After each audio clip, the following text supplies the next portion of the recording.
In the world of project management, understanding metrics and key performance indicators, KPIs, is fundamental to tracking progress and evaluating success. Just as we use specific measures to gauge the health of a project, financial markets rely on indices to measure the pulse of an economy or a specific sector. In India, one of the most widely recognized and crucial benchmarks is the Nifty. The Nifty is much more than just a number you see flashing on financial news channels. It's a meticulously calculated indicator designed to reflect the performance of the Indian stock market. But how exactly is Nifty measured? Let's break down its methodology in simple terms, much like we'd dissect a project's critical path. What is Nifty? The benchmark explained. First, let's clarify what Nifty stands for. It's a blend of National Stock Exchange and 50. Officially, it's known as the Nifty 50. It is the flagship benchmark index of the National Stock Exchange, NSE of India. What it essentially does is track the performance of 50 of the largest and most actively traded Indian companies that are listed on the NSE.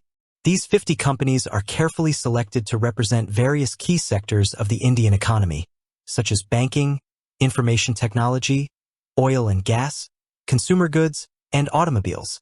Think of the Nifty 50 as a highly curated portfolio of the biggest and most influential companies in India. When these companies perform well, it generally signals positive economic health and investor confidence in the broader Indian market. The core measurement, free float market capitalization.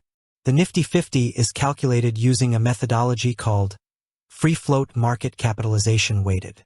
This is a critical concept, so let's unpack it.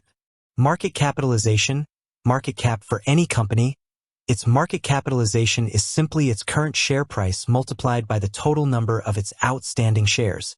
It represents the total value of the company in the stock market. Free float market capitalization. This is where the free float part comes in.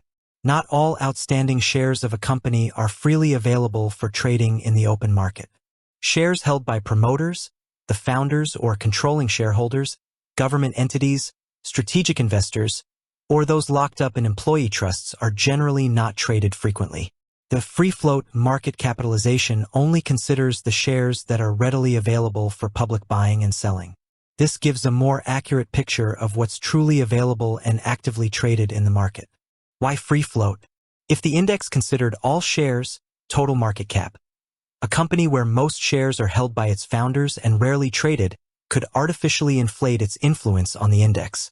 By using free float, Nifty ensures that the index accurately reflects the actual supply and demand dynamics of the market. Companies with a larger free float market capitalization have a greater influence or weight on the Nifty 50 index's movement. The calculation formula, simplified. The Nifty 50 index calculation uses a base period and a base value to serve as a reference point for measuring changes. Base period, November 3rd, 1995. Base value 1,000 points.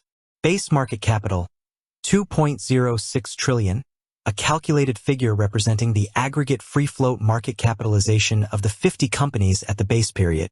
The formula essentially compares the current aggregate free float market capitalization of the 50 companies to this base market capital, then scales it to the base index value of 1,000. Simplified formula. Nifty index value equals base market capital current aggregate free float market capitalization times base index value, 1,000. Let's imagine a very simplified scenario, not actual Nifty figures. Suppose the combined free float market capitalization of the 50 Nifty companies right now is 200 trillion. The base market capital was 2 trillion. Then your simplified Nifty would be 200 trillion / 2 trillion times 1,000 equals 100 times 1,000 equals 100, 000 points. This calculation is performed in real time during market hours, meaning the Nifty value is constantly updated as share prices of its constituent companies fluctuate.